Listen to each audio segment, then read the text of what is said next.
Hello, everyone. Welcome back to the Christian Music Row podcast. I'm Brendan, and obviously, you see, Brendan's not here. He's probably being sleepyhead. Let him sleep. I know it's kind of a shame you have to just hear me talk today, but we do have a special guest. So, thanks again for tuning in. And I'd like to introduce Henry. Hey, how's it going? Good. Thank you for joining us today. Absolutely. Thanks for having me. We should just have like a cardboard silhouette of Braden right here. Then we can say Yeah, Braden's ever present. yeah, you can just do that in post-production, right? Like you can just Exactly. Just Photoshop it. Got to get those skills to work. Anyway, can you just start off, tell us a little bit about you, where you're from, and about your little bit Yeah. of music journey? Yeah. So man, where do I start? Well, as far as about me, I was born with a speech impediment. So I couldn't speak till I was about 10 years old. And this is actually one of the stories to share from stage. But I'd say that so when I was 9 years old, I remember walking into my living room and seeing my mom using our couch as an altar, praying that God would heal me and stop the bullying, let me have a normal childhood. And a few months after that, um, I was healed. My speech was restored. And for my mom and I, we believe that God healed me. Some people think that I just grew out of it, which is cool, but we believe God healed me. And yeah, that was a wild time when I was about 10 years old. And but that wasn't the like happy ending to the story, because I would spend all my teenage years and my um, early adult years dealing with a lot of anxiety, insecurities, doubting my self-worth. I love Christian music. I grew up on Christian music. Like my first album I ever owned, I bought at a Mardell's, was a band called Plus One, which was like the Christian, like Backstreet Boys back in the day. And then like early Stephen Curtis Chapman, Newsboys, all that. That was my jam. Like I would go to every concert if it was within 100 miles of me. I would have my mom like drive me to the concert, and so that was my life as a kid. And I always loved, like I said, I always loved music, but I never felt like I always had this like little voice in my head saying that the stage wasn't for you. Mhm. So I kind of, I guess, accepted that early on. And so I changed I knew I wanted to be a part of the Christian music industry. But in my mind, I'm like, okay, I'm not going to be on stage. So how else do we do this? And so I ended up moving to Nashville, Tennessee, and working for a booking agency. So basically the people that book the shows for these artists. So got a job at this place called Converge Music, where I was booking for bands like Ashes Remain and Pillar and Jason Dunn, who used to be with Hawk Nelson, like all these like people that I listened to growing up. Mhm. It was so cool, and so did that for a little bit, and then got on the road and did merchandise for a few bands, and it was just like it was awesome. It was really fun. However, when I was about 22 years old, and I was still working within the Christian music industry, um, it was fun, but I always felt like it wasn't, I guess, fulfilling. Like all this stuff was really like cool, right? Like it's cool to post. I'm in a new city doing merch for a band that I grew up listening to, but in my heart, I didn't really feel like I was doing what God had put me on this planet to do. And so after a lot of prayer, I ended up moving back to Texas. And my dad and I started promoting shows. So we were on the other side of what I was doing with booking shows. So we did shows with Carrie Job, Building 429, Family Force 5. And that was also fun.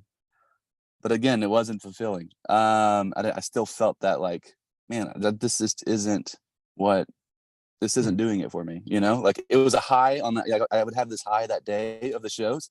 And then after that, I'd be like, oh, this is just like, I don't know, this just isn't it.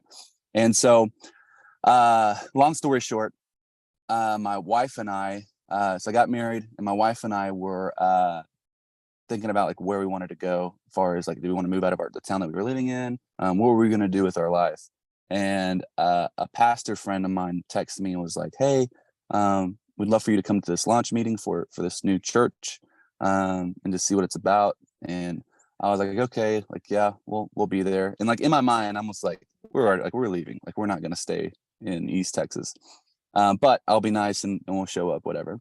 And so we do that. We show up to this launch meeting for this campus, and we fall in love with what they're doing.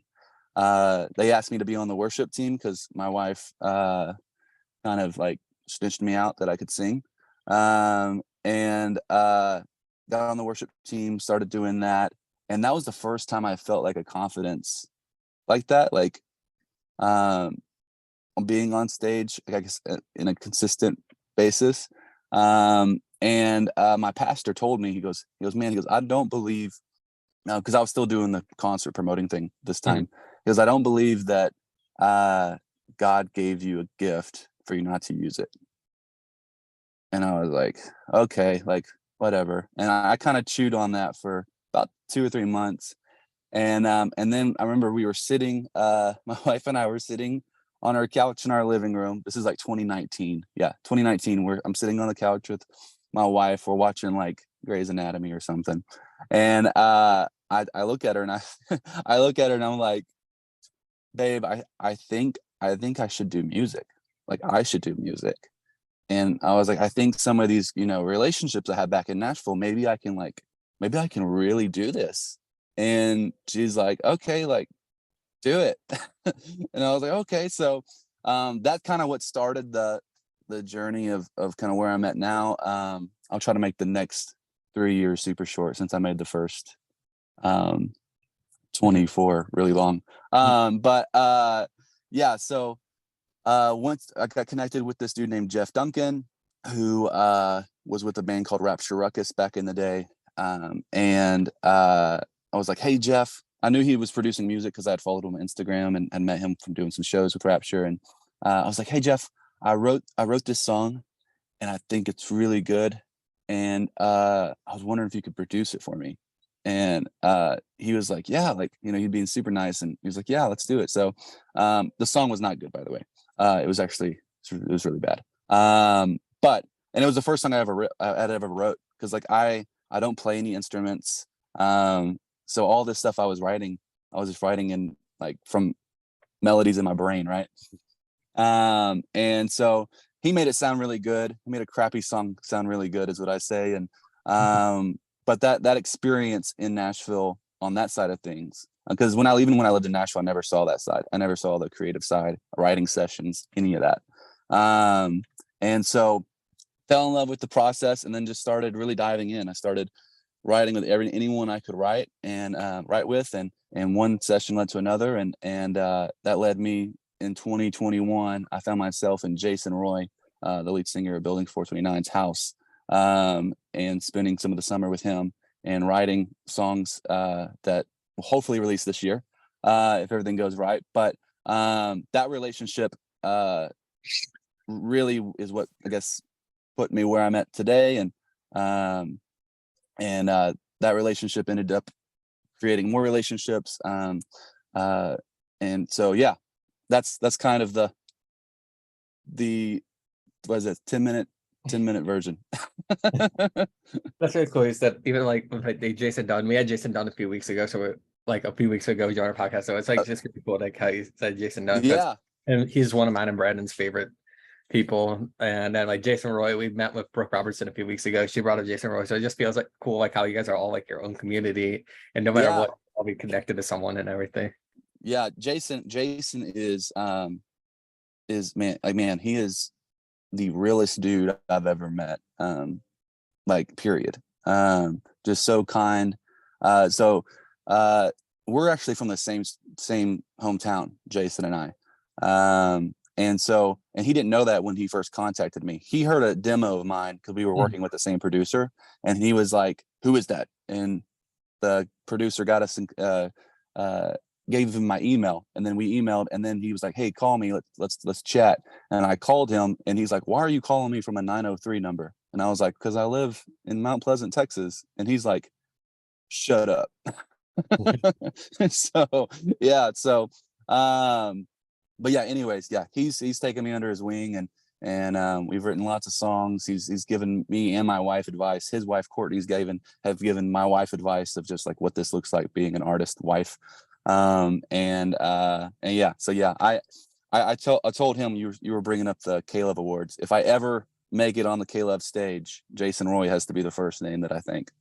So Yeah, that's really cool. I've been listening to the Jason's music since 2011 when I first started listening to Christian music because I was like a kid. And then like my youth was yeah, like, we're going to Winter Jam. I was like, try something new. Here we go.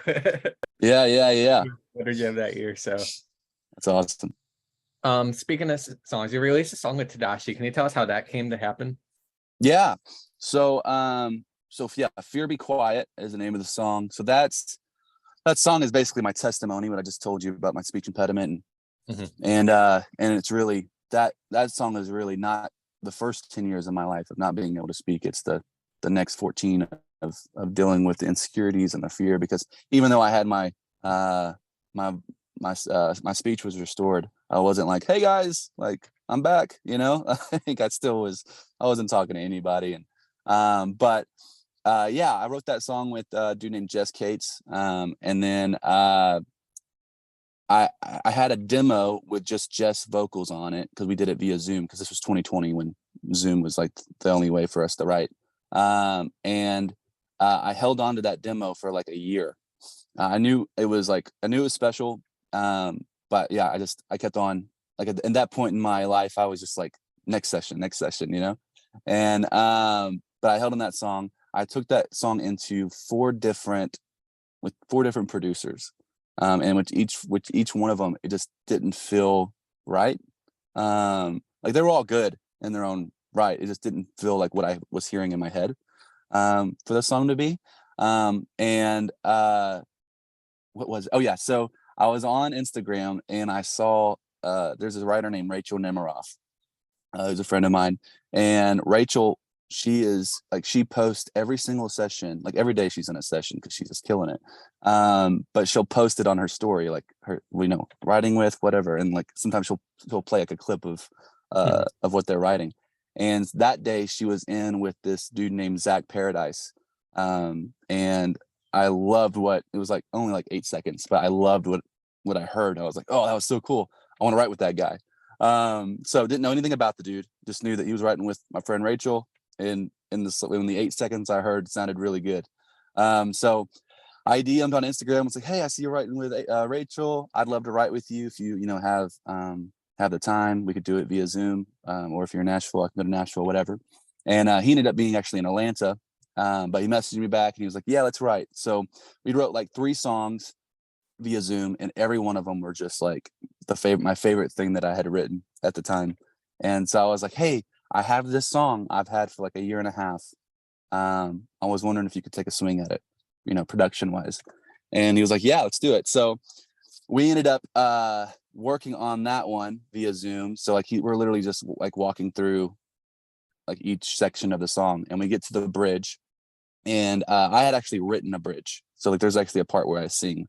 And we get to it, and that was actually one of the parts that I was telling him, I don't know, like this part just has never felt right. And he goes, well, I think it should have maybe I have a feature, like maybe like Holvey or like Tadashi or something. And like I'm like, yeah, that'd be fantastic, like of course. And he goes, oh, okay, well, like if you want to do that, I can ask Tadashi tomorrow. He'll be at my house. And I'm like,